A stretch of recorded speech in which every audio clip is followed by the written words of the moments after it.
حرصت زكية المنصوري منظمة الحفل والمهرجان الذي أحيا أحمد سعد على الاعتذار له عما جرى في الحفل من مشادات كلامية بينهما. ففي مداخلة هاتفية مع الإعلامية أنجي علاء عبر قناة ETC قالت زكية المنصوري: الغلط الوحيد في الأزمة هو أن في معلومات غلط وصلت عشان يحصل مشادات وأنا جديدة في المجال. وقالت أيضا: خسرت ماديا من الحفلة وما فيش مشكلة بيني وبين أحمد شخصيا، وأنا آسفة على اللي حصل وبعتذر لكل المتابعين.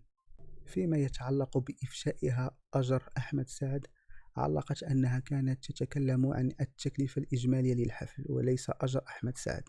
من ناحية أخرى، نشر أحمد سعد فيديو يروي فيه تفاصيل ما حدث معه في تونس بالدلائل والمستندات كما نشرنا في الفيديو السابق.